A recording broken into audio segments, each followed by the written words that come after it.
Hillary Clinton is doing her own book junket. She will not leave. And this is the worst thing in the world for the Democrats, because she was such a deeply unpopular candidate that she really lost the election more than Donald Trump won it. And I say that, knowing that Trump may have been the only Republican candidate who could beat her. That's not a rip on Trump. This is just to point out how unpopular Hillary Clinton was. She won fewer votes in Michigan than Donald Trump won fewer votes in Michigan and won the state than George W. Bush won in 2004 in Michigan, and George W. Bush lost the state of Michigan. That doesn't demonstrate a vast Trump movement. It demonstrates everyone dislikes Hillary Clinton. Same thing in Wisconsin. Mitt Romney actually outperformed Donald Trump in Wisconsin in 2012. Mitt Romney lost the state. Trump won the state. Why? No one showed up to vote for this lady. No one showed up to vote for her. So she now comes along, and she is going to give her explanation for why she lost. And naturally, the explanation for why she lost is because everyone is mean to her. It's just the end of the world. Everyone is cruel and mean and vicious. Her book came out yesterday, and apparently it is a heaping pile of garbage. There are amusing parts of it. I will admit, I've read some of the sections of it. I haven't had a chance to pick it up as of yet. It's been a bit of a busy week. And frankly, if I can somehow put it off to the point where it becomes irrelevant to the news, that'd be great, because I would not want to spend 4 hours reading her book. But she is blaming everyone. I think my favorite part of this book is there's a quote that came out from her book that is just astonishing, where she just completely misses how it is that the Orwell novel 1984, what it was about. So she actually writes this in her book. Attempting to define reality is a core feature of authoritarianism. This is what the Soviets did when they erased political dissidents from historical photos. This is what happens in George Orwell's classic novel 1984, when a torturer holds up 4 fingers and delivers electric shocks until his prisoner sees 5 fingers as ordered. The goal is to make you question logic and reason and to sow mistrust. For Trump, as with so much he does, it's about simple dominance. So she basically says the big problem with 1984 is that it's supposed to make you distrust, that Trump's shtick is to make you distrust the press and the authorities, just like in 1984, which is not what 1984 is about. That's about why you should not trust the press and the authorities. The entire book is about not trusting the press and the authorities. But Hillary Clinton is nearly as bad at literary analysis, apparently, as she is at things like running for office. Okay, so here is Hillary doing her shtick. She first of all rips the press. She starts off with, it's the press's fault. It's all the press's fault. They were just mean to me. If they hadn't been so cruel, then I would have won this election. But I don't think the press did their job in this election, with very few exceptions. So the hard questions about what was real and what was realistic and what could happen with the right kind of election outcome were never really joined. And so, I found it frustrating, obviously, because I think I could have defended and lifted up a lot of what I believed we could do. But really, Ezra, when you get 32 minutes in a whole year to cover all policy, how does that work? Okay, so it's all she wanted to talk policy, but the media were just too mean. Now, what's hysterical about this is that essentially what Hillary Clinton is doing is she's saying the entire 2016 election was, wait for it, fake news, right? She's suggesting that the media didn't do their jobs. The media were all part of this evil conspiracy to stop her. Now, I remember when there was a guy named Donald Trump, and he said this all the time and continues to say it all the time. And the media say, how dare Trump? How dare he insult us this way? But Hillary Clinton says the same thing, and they just sit there and take it. Well, she's probably right. Maybe we didn't do our jobs this time. Maybe we should have been more sycophantic. The big problem for Hillary Clinton and the Democrats is that the media were so sycophantic during the primaries, they refused to acknowledge what a bad candidate she was. So by the time she was exposed to the light of day, she just withered in the light of day. If the media had been honest about what a terrible candidate she was early on, the chances that she would have not won the nomination would have been exceedingly low.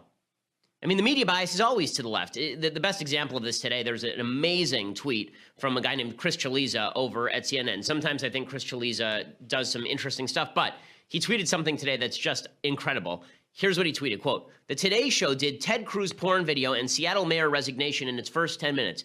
Banner day for politicians." Hey, why do I bring this up? Because when he says the Today Show did the Ted Cruz porn video and Seattle mayor resignation, you have to understand what those stories are to understand how biased the media is. Hillary says the media are biased against her and Democrats. Okay, that's insane. The Ted Cruz porn video? No, Ted Cruz was not in a porn video. No, Ted Cruz was not caught watching a porn video. One of his interns liked a porn video on his Twitter account that he doesn't even run. Okay, that's the Ted Cruz porn video story that was worthy of Chris Chaliza's tweet. And what is this Seattle mayor resignation story? That's Democrat Mayor Ed Murray of Seattle, who's a garbage mayor. He had to resign because there was a fifth allegation of child molestation against him.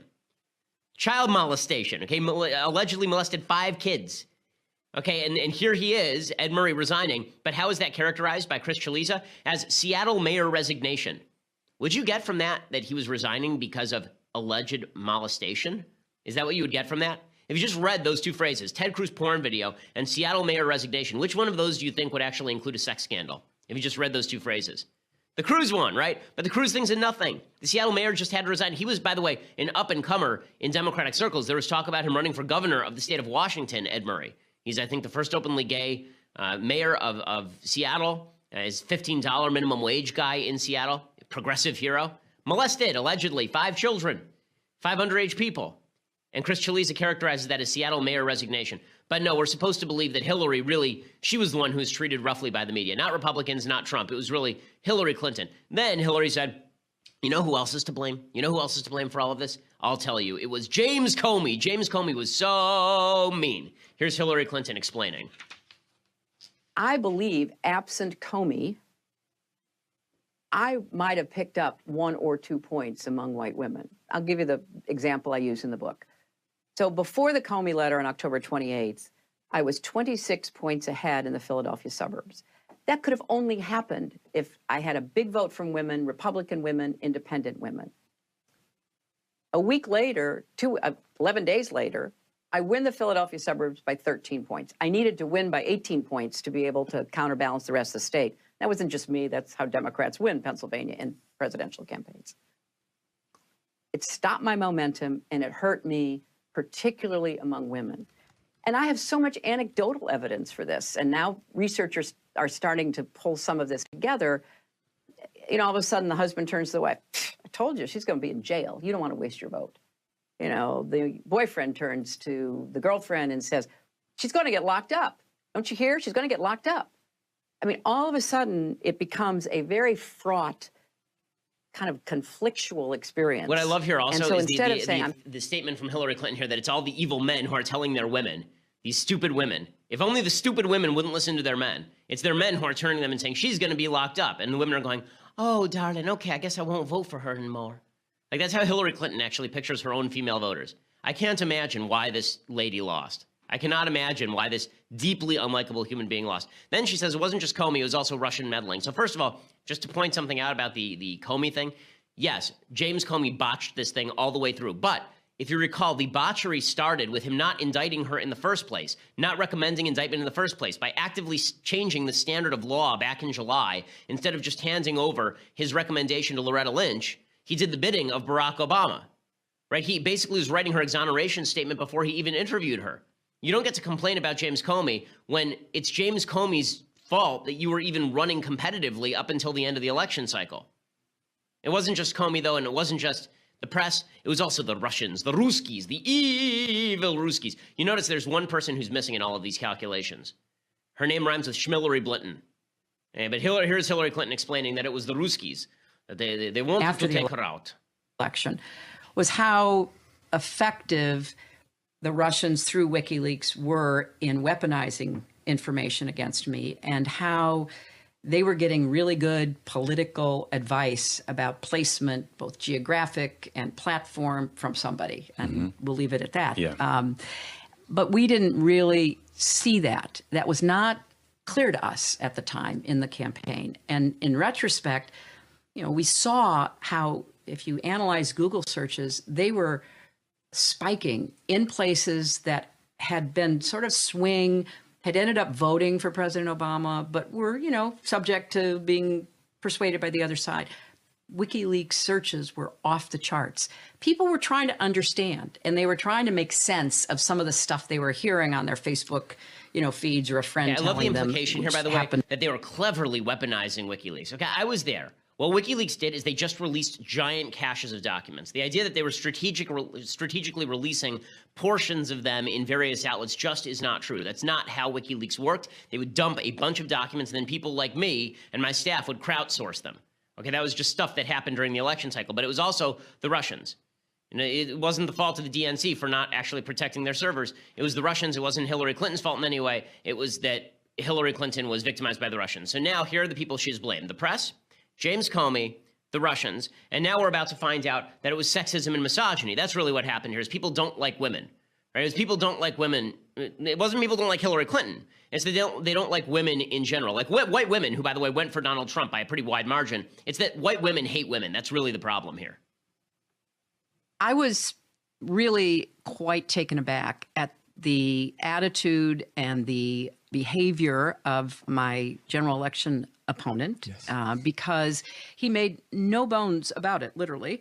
He was so sexist, and not just about me, but about his Republican woman opponent, his women in reporters on TV and elsewhere. So it was really a part of the atmosphere. And I want not just women, but men as well to know this is endemic. Sexism and misogyny are still endemic. We've made progress, but we can't allow ourselves to go backward.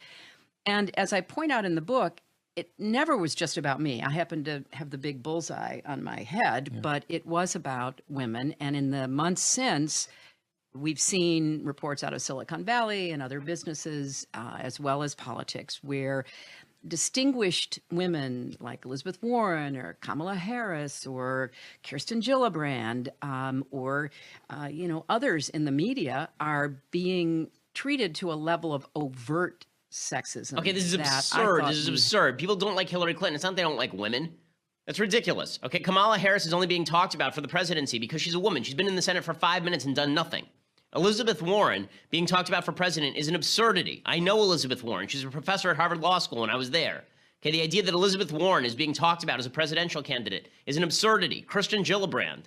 These are absurdities. But the idea that these are being treated, it's that sexism was unlocked in the last election cycle. No, what happened is that people got tired of people like Hillary Clinton labeling them sexist, and they didn't care what Trump had to say anymore. That's what happened here. People had a choice, right? They could either take Trump with, yes,